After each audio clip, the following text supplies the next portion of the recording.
It had been a bone-deep exhausting Monday, the kind that left Sam's limbs heavy and eyelids leaden even on the walk home. The city always seemed different at night, colder, somehow, though the weather app claimed the temperature hadn't dropped at all. Sam approached the apartment complex, pausing at the door to flick through emails. Nothing urgent, just dimly glowing notifications waiting for morning. The lobby was mostly empty, a too-quiet echo chamber interrupted only by the mechanical hum of the elevator and the soft scraping of shoes on tile as Sam stepped inside. The building was new, or at least new to Sam, clean walls, pale and tasteless, modern lights that buzzed faintly. Everything was tidy, but the architecture felt strangely off, like the hallways twisted in ways they shouldn't, not quite matching up with the outside shape. It was unsettling, though maybe that was just the strangeness of starting over again. Apartment 3C was at the end of a narrow corridor, half lit at this hour by automatic lights that flickered awake only when someone walked past. Sam moved slowly, savoring the hush. Behind each door, the possibilities of other lives, other patterns of sleep and wake, loneliness or company. Sam didn't know any of the neighbors yet, just faces glimpsed in the elevator or the mailroom. With the comfort of routine, Sam tossed keys and bag onto the table as soon as the apartment door shut behind. The space inside was still sparse, barely lived in, decorated with the bare minimum, a low gray sofa in the living room, a tiny table for meals by the window, and in the bedroom, just a mattress, rumpled with the tiredness Sam never seemed to sleep off. The chill of the empty kitchen pressed in when the refrigerator made its hollow click. Shadows stretched and bunched along the walls as Sam turned off room lights out of habit, one by one, kitchen, then living, then finally, the bedroom. There was a kind of comfort in manual rituals. It was something familiar in the aftermath of moving, and the click of each switch was satisfying. The last light in the hallway outside the apartment flickered, barely visible under the crack at the bottom of the front door, as Sam padded toward the bathroom to brush their teeth. The bathroom was bright, almost blinding, a clean, harsh sanctuary. The mirror gave nothing away, only showed Sam's tired face and hands clutching the toothbrush. When the bathroom light went off and the apartment fell into its final stage of quiet, Sam stood for a moment, listening. The city was out there, but muffled and distant. Inside, there was nothing but the faint low hum from the fridge and, now, their own breaths, slow and even. As Sam turned away from the hallway to draw the blinds in the bedroom, something pulled at the edges of awareness, a sense of being watched. It was the kind of split-second feeling that people shrugged off, but tonight it tugged Sam back to the apartment entrance. In the dark of the living room, the outline of the front door was still visible, rimmed by the dull glow of the hallway light underneath. That's when Sam noticed it. There was a darkness beneath the door, a shadow shape, tall and thin, standing utterly still. At first Sam thought it was just the shadow of the coat rack in the hallway outside, maybe thrown strangely by the flicker. Sam squinted, holding their breath, trying to make sense of it. The outline stayed put, unchanging, perfectly still where a person's feet would be, except there shouldn't be anyone standing there. Not at this hour and not without a sound. Sam's skin tingled with a low, slow dread that nestled comfortably with the exhaustion in their chest. Maybe it's a trick, something in the way the new hallway lights hit the door, some stupid architectural quirk. But as Sam stepped closer, the shadow didn't shift, didn't even waver the way an actual person's would. It remained, as if pinned to the doormat, almost waiting. Sam shook their head, letting out a quiet, unsteady laugh, aware of how empty and small it sounded in the apartment. Of course it's nothing. Just tired, just overtired. Still, the sensation lingered, an afterimage floating in the corner of Sam's sight as they made their way to the bedroom and crawled under the thin blanket. The shadow was gone when another hallway light tripped on, the band under the door returning to flat, featureless gray. Sleep came slowly, but not unwillingly. The day always caught up in the end, and Sam let themselves drift, telling themselves they just imagined it all. The next evening brought rain, the kind of steady drizzle that blurs the edges of the city and glazes everything with reflections. Sam worked later to avoid the wet walk, but there was no dodging it forever, and by the time they reached the apartment, their shoes were soaked and hair dripped along the back of their neck. The building smelled faintly of cleaner and damp concrete. 3C felt colder than usual as Sam came in, locking the door behind, pressing forcefully to make sure the bolt clicked into place. The keys jingled on the entry table, echoing and somehow louder than they should have been in the hush. Again, lights snapped on in sequence, living room, kitchen, bathroom, carving out a little sphere against the night outside. Dinner was quick and tasteless, leftovers reheated in silence. The television flickered with the half-hearted colors of an aimlessly chosen show, the noise of it filling the space without really saying anything or offering comfort. By midnight, Sam was curled up on the sofa, scrolling their phone in the dark, the living room lamp switched off to keep things quiet. A soft scrape, partway between a knock and a sigh, echoed from the hallway, the kind of sound that could be the pipes or settling walls, or maybe just the wind in the strange corridors. Sam paused, every sense sharpening. The apartment was almost perfectly dark except for the faintest gold line of light leaking in under the door. Unwilling to get up, Sam watched from the sofa. Something felt different tonight, a tension in the air, a sense of anticipation. Sam's chest tightened as a distant, gentle click sounded in the hallway, the motion sensor light, flickering on and then almost immediately off. Against instinct, Sam stood and tiptoed to the door, heart pounding in their throat. Just to see, just to make sure nothing was there at all. Sam held their breath and pressed an eye to the peephole. The lens distorted everything, rounding out the narrow corridor, making it look even more unfamiliar. At first, there was only the darkness toward the elevator. And yet, just to the left of the door, the tall, silent silhouette hovered, barely separated from the shadows on the wall. It was too still to be a person, really, too silent, standing so close and giving nothing away. There were no details, no features or clothes or face, just the unmistakable shape of someone, waiting. Backing away quickly, Sam blinked and shook their head, heart pounding painfully now. They flicked the living room lights back on, flooding the door with brightness. A few deep breaths later, Sam peered again through the peephole. Now, of course, the corridor was empty, the same modern hallway as always, white walls, gray carpet, nothing amiss. No shadow, no silhouette, just the comforting blandness of new construction.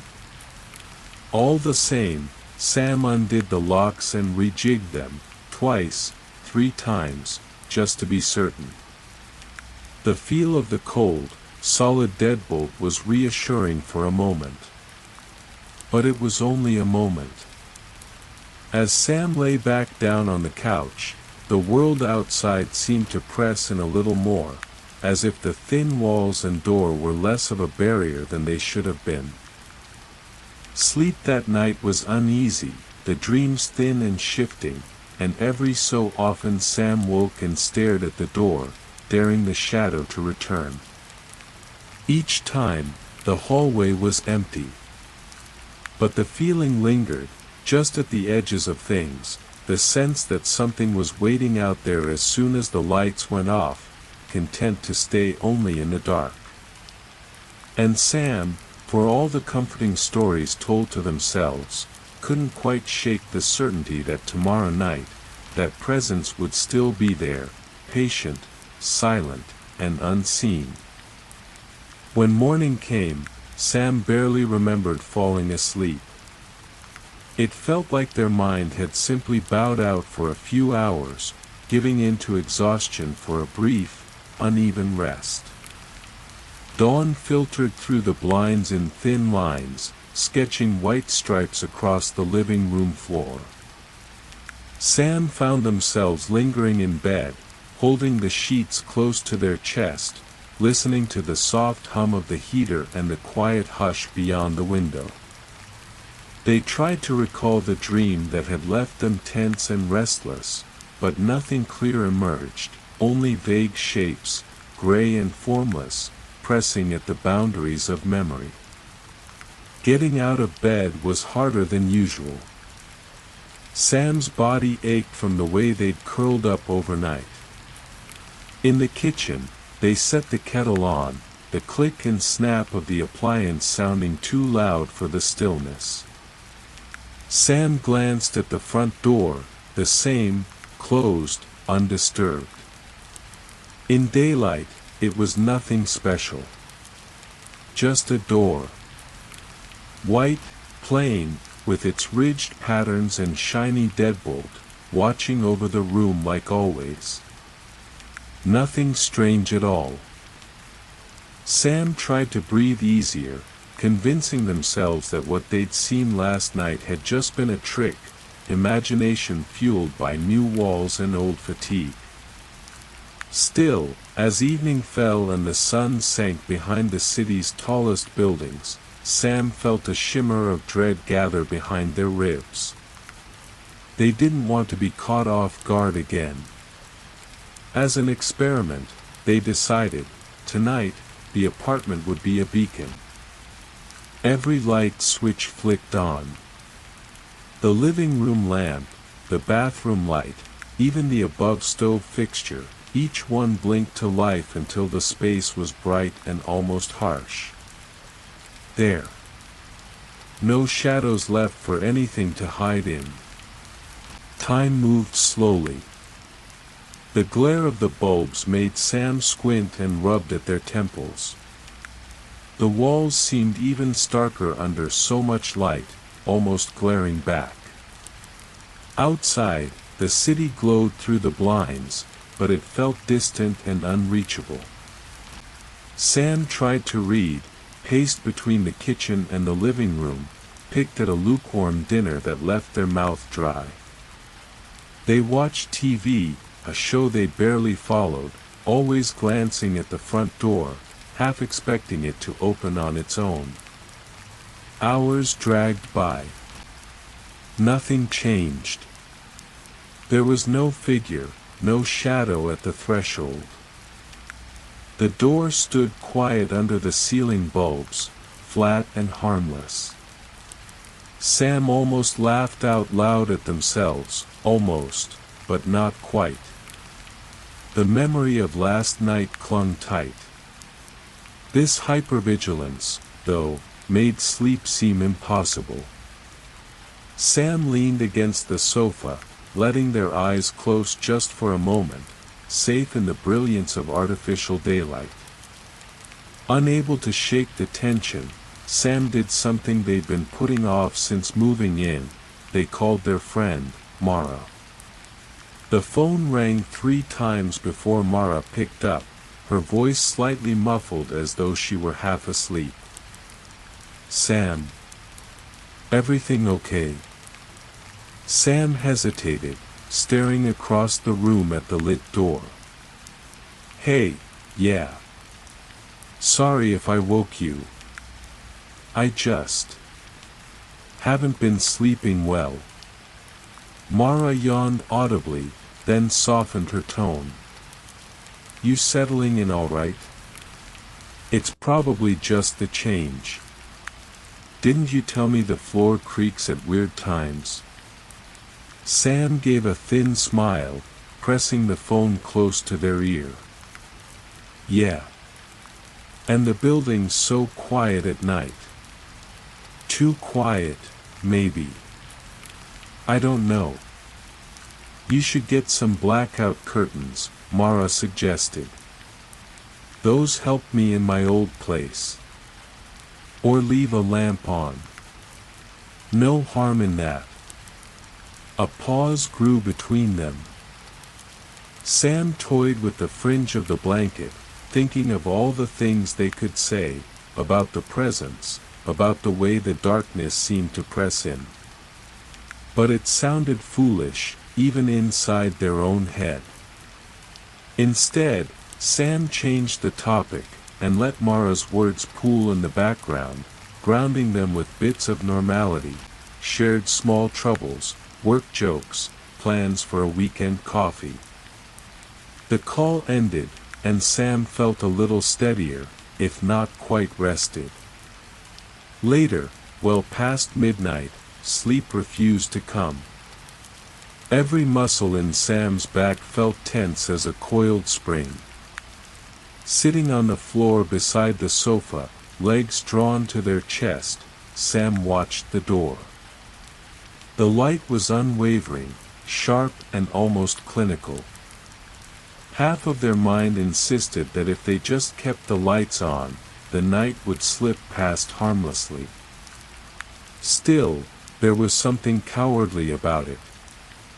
It wasn't a real solution, just a fragile barrier. Sam hated the idea that fear could make them change the way they lived, even if it was a small thing like a light. Impulse, maybe pride, maybe a need for proof, finally won out. Sam pushed slowly to their feet, feet whispering against the cold laminate, and made their way to the main switch. Their hand hovered there for a long time. Could lights really matter that much? Did it even make sense? Before they could talk themselves out of it, they flicked the switch. A soft click. The room plunged suddenly, almost shockingly, into darkness. The haze from the street lamps tried to seep through the blinds but barely made a difference. All the familiar angles and edges of the room melted into shadow. Sam's breath sounded too loud. Their heart drummed somewhere up behind their collarbone. For a suspended moment, nothing happened, no noise, no movement. Just Sam, standing in the dark, barely daring to move.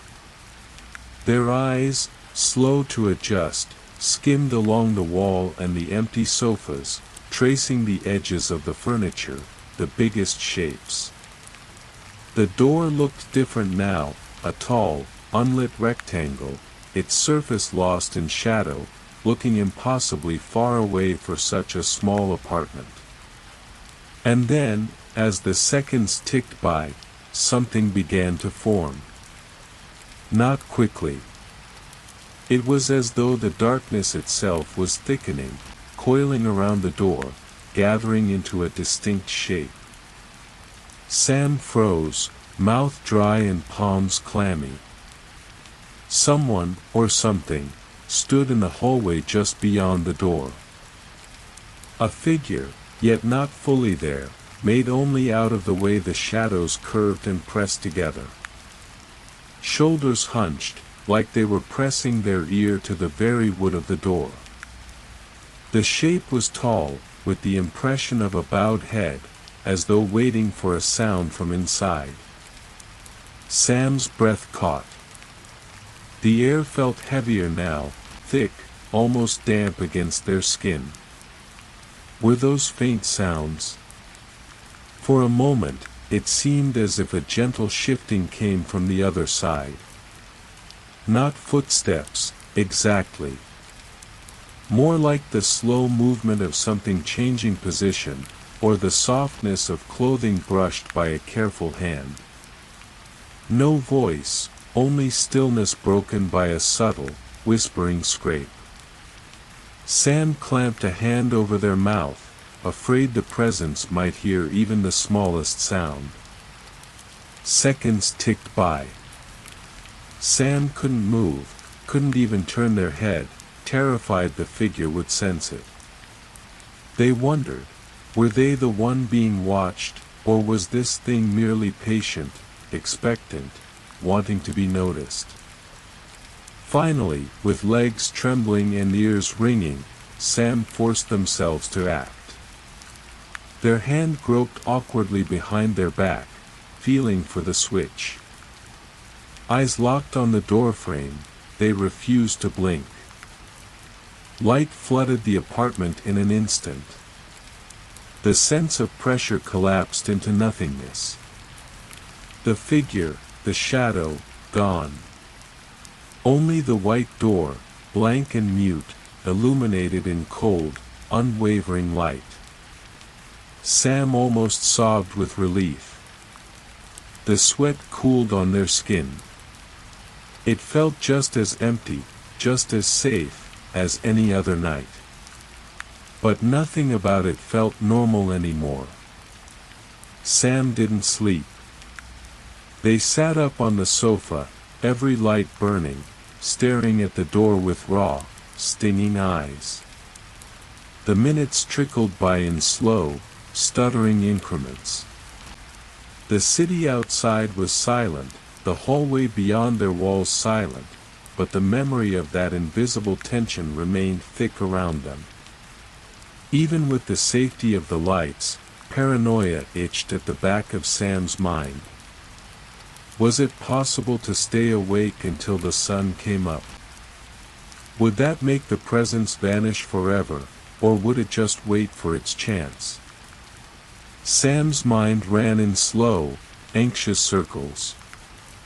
Eventually, Sam set up camp on the sofa, clutching an old mug of tea in one hand, the other gripping the blanket tight.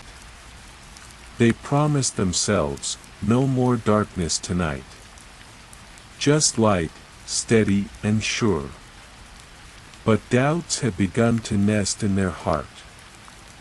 When exhaustion finally pressed them toward a restless doze, their gaze kept drifting to the narrow door and the empty threshold beyond. No longer was it simply the dark itself that frightened Sam. Now it was the knowledge of what waited, just out of sight, hunched and listening, always ready for the moment the lights went out. The morning after that third night, Sam stood by their window, staring past the city skyline, mug sweating in their hand. The pale sunlight glancing off glass towers held no warmth. It was just there, white, cold, in a city that was always, in some way, humming under the surface. Down below, delivery trucks rattled along the curb. People shouted, laughed, ran errands. Ordinary. Absolutely normal. But when Sam set their empty mug in the sink, their hand shook, gently, almost imperceptibly. Only the memory of last night's silence stayed, cold and stuck in Sam's chest. Maybe there was a rational explanation, maybe it had just been a neighbor, lost in the wrong hallway, standing in a spill of darkness, waiting for something or someone. But in the waking world, doubt found no footing. Sam needed something solid. Something they could point at and say, see. There's nothing there. They left for work, locking the door, glancing one last time at the door's blank white surface. The hallway, bright with morning, offered no answers. On the elevator, an older woman from 3 floors up gave Sam a polite smile. Sam almost returned it, then hesitated. Suddenly, the urge to speak became urgent. "Excuse me," Sam said, voice quieter than intended. "Have you ever noticed anything strange at night? Out in the hall?" The woman looked at Sam, puzzled. "Strange how? I thought I saw someone by my door. Late, the last few nights. Just standing there." Even saying it out loud, Sam heard how odd it sounded. The woman's face softened into a kind of gentle sympathy. "Sometimes kids play pranks.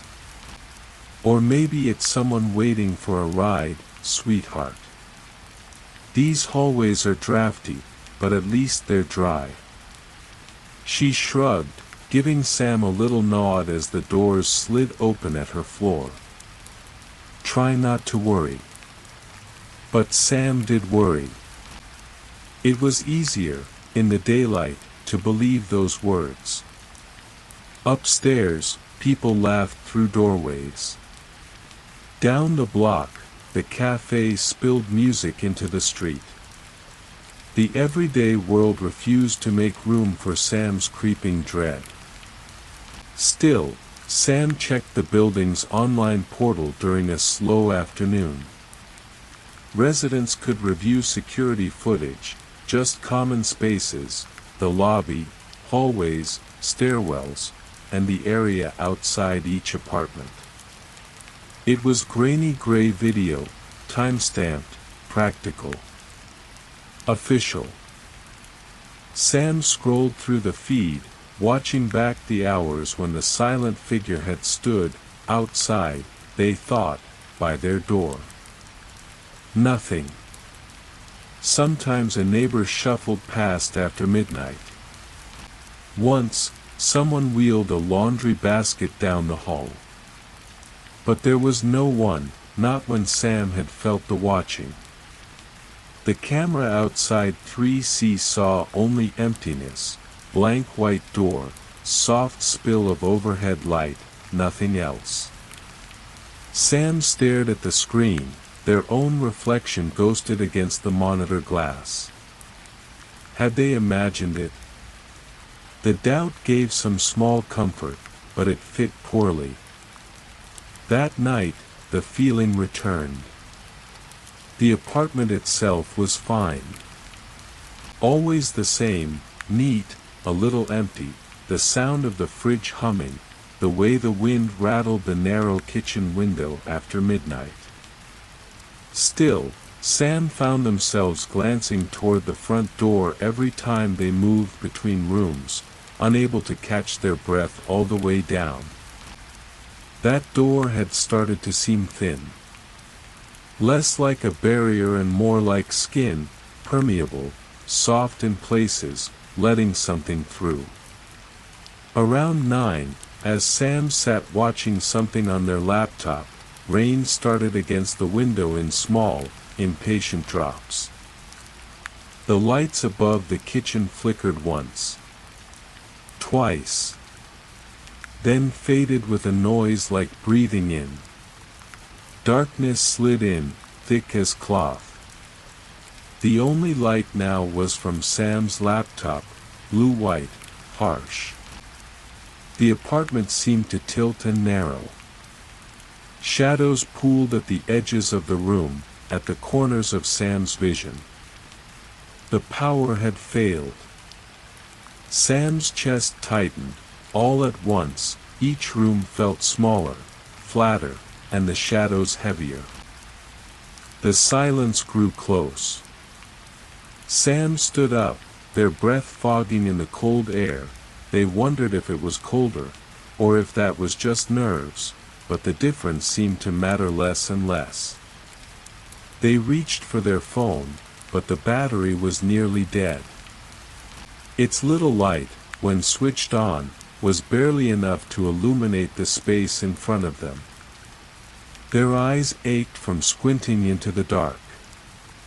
From across the room, Sam felt a weight, a pressure by the front door. Faint, but growing. They forced themselves to step closer. Floorboards creaked underfoot, each step a shout in the dark.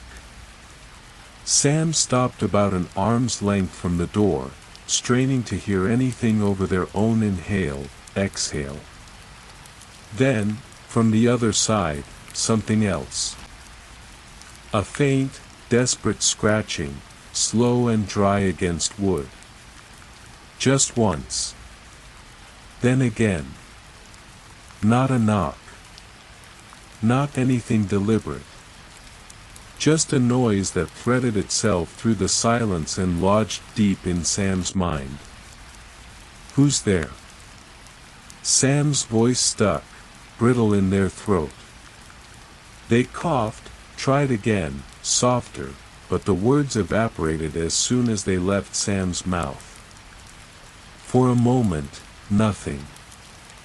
Then a deepening cold washed under the door, swept up through their bare feet into the marrow of their bones, and Sam wanted to step back, but the urge to know, to see, held them still. They reached out with one trembling hand toward the door. The air near it felt somehow thicker, almost liquid. Sam's fingers tingled as if about to fall asleep. It would be so easy to just open the door, they thought, just look and see what waited in that dark hallway. But reason was still there, faint and tired. Don't open it. Sam closed their eyes instead, listening, letting the darkness settle into their ears. At first, there was nothing but their own heartbeat racing, the wind outside, the hush of rain.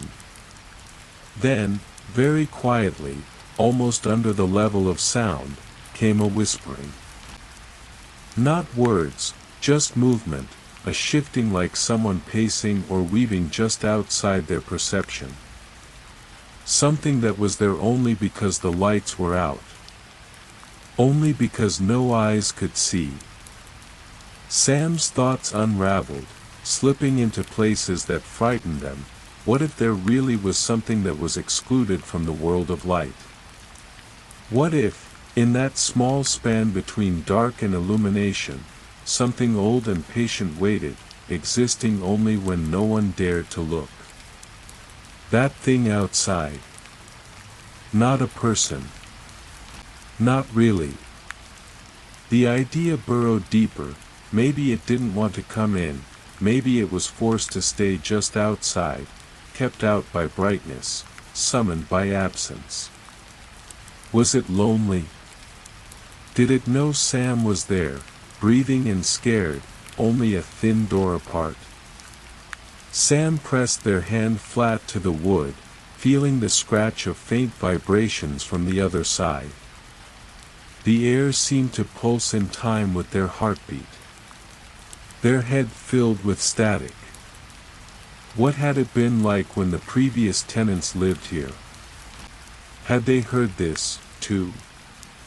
Had they left because of it? Suddenly, the lights snapped back on with a brittle pop. That familiar yellow-white glare splashed across the front door. The cold in the air ebbed instantly, leaving Sam blinking, startled by how empty everything seemed again. The scratching had stopped. There was only the normal hush, the building's machinery rumbling back to life. Sam's hand trembled as they pulled it back to their chest. They swallowed, feeling the weight of the room shift as if the apartment was settling into itself once more. For a moment, Sam almost convinced themselves nothing had happened. that it had been a trick of fatigue and isolation. But as minutes passed, as the lights burned bright and the city's sounds returned through the window, that sense of dread threaded itself deeper. When Sam looked at the door, it was just a door again, white, harmless, sturdy. But somewhere, barely in the edge of thought, Sam knew it was only waiting. That it was still out there, as real as rain, patient, silent, waiting for the next time everything went dark.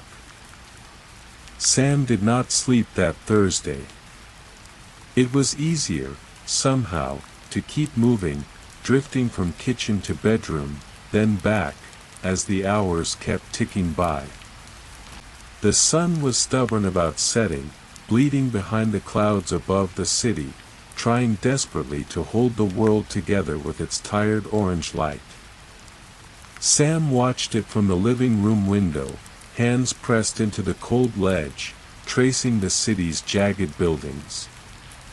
Still, as the shadows lengthened, as the light twisted into bruised purple and navy, everything inside the apartment drew tighter. The apartment felt smaller tonight, its straight, clean edges unfamiliar, the kind of clean that amplified every bit of uncertainty instead of soothing it. When dusk finally relented, Sam kept every light on. Not even a pause by the bathroom door tonight. Sam reached in and flicked the switch before stepping beneath the bright wash, eyes darting to the corners wherever the tiny shadows hovered. Lamp in the bedroom, overhead light in the living room, kitchen bulb, even the useless sheen from the range's display. The brightness was artificial, humming in hollow defiance. It was barely comforting. But it was something. Sam thought about leaving. Maybe a hotel on the other side of town, or their friend Eli's couch, or even just the inside of the car with the engine running until morning. But the dark followed. Every time their thoughts crept beyond the golden pools of electrical light, the memory of that dark shape pressed up against the door returned, weighty and silent, as if it had taken root in their vision. Wherever the dark was, that shape might be, too. If Sam slept anywhere not bathed in light, would it show up outside a bathroom stall, a storage closet, a dim window? The thought sent a tight, cold ripple through Sam's chest and stomach, a current of childish panic that made their hands shake more than coffee ever had.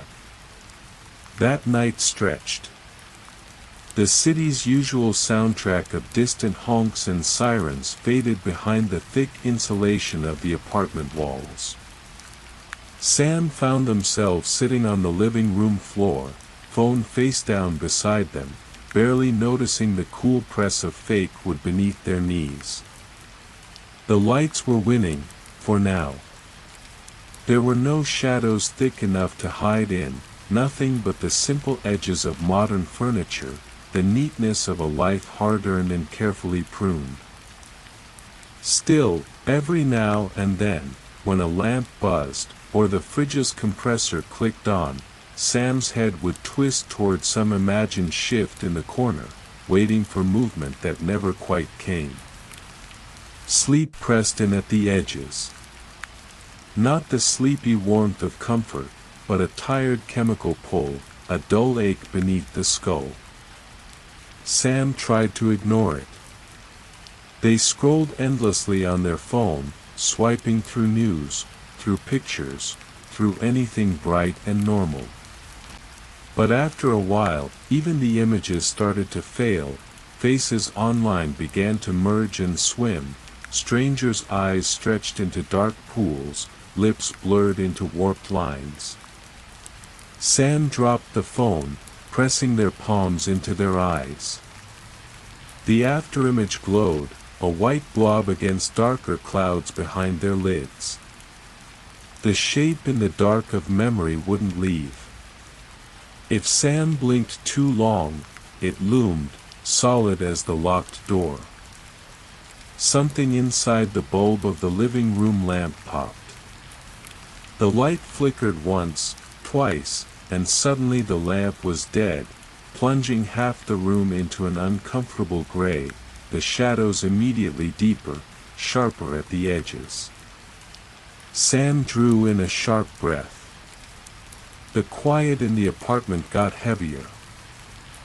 The kitchen bulb was next, stuttering and whining as the filaments fought to stay alive. Sam stood, too quickly, knees popping. Some part of their brain told them to check the fuses, to grab a flashlight, to do something that made sense, but the deeper part stilled their hands. If the dark was around the corner, it would be better, maybe, to stay in the light as long as possible. Sam backed slowly toward the bedroom, passing through the halved brightness. The bedroom lamp still worked, warm and yellow. Sam sat on the mattress, hugging their knees, staring hard at the cracks beneath the closet door. There was nothing there, but it was so easy to imagine something silent and intense standing just on the other side. The bulb above the bed buzzed then, a fitful insect urgency, then abruptly blew with a dry, snapping pop. In seconds, the room shrank to shadows. It happened fast, the dark rising in every corner until it felt like the very air had gone solid around Sam. They pressed their hand to their chest and listened to their own breathing, fast and shallow. Somewhere down the hallway, a door thumped. Sam's door. It was not the weighty, echoing knock of a building super, nor the impatient rap of delivery. It was a soft sound, almost the gentle click of the latch failing. A suggestion of movement. Sam's heart thudded in their chest, the world telescoping down to this room, these shadows, this moment. They told themselves not to look. If you don't look, maybe you stay safe.